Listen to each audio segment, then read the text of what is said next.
Base sa partial at unofficial na bilangan kaninang 5:50 ng hapon, kung saan 77% na ng election returns ang na-canvas, nangunguna pa rin si Mayor Rodrigo Duterte. Nakuha niya ang karamihan sa mga boto sa 8 sa 15 vote-rich provinces sa bansa. Tig-3 namang probinsya na may pinakamaraming botante ang nakuha ni Mar Rojas at Senadora Grace Poe. Nakatutok si Susan Enriquez. 15 probinsya sa bansa ang may mahigit tig 1 milyong rehistradong botante. Kaya din nakapagtatakang ilang ulit silang binalikan ng mga kandidato sa pagkapangulo.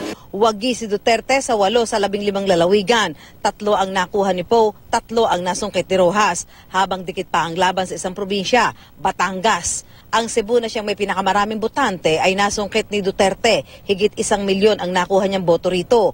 At gaya na inaasahan, wagi si Duterte sa kanyang balwarteng Davao del Sur. Panalo rin si Duterte sa Leyte. Sa mga vote-rich provinces naman ng Luzon, kabilang ang Cavite, Laguna, Rizal, Bulacan at Pampanga, ang kandidatong mula sa Mindanao ang nanguna. 4.4 na milyong boto ang inani ni Duterte sa 8 probinsyang ito, katumbas ang halos 30% ng kanyang kabuuang boto.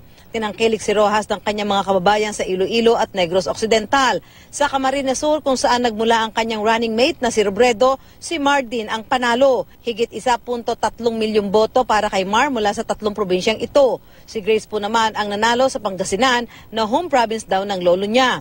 Si Poe din ang nanguna sa Nueva Ecija at Quezon. Di bababa sa 1.1 milyong boto ang nakuha ni Poe sa 3 probinsyang ito. Dikit naman ang laban sa Batangas, higit 2,000 lang ang lamang ni Duterte kay Poe. Susan Enriquez, nakatutok, 24 oras.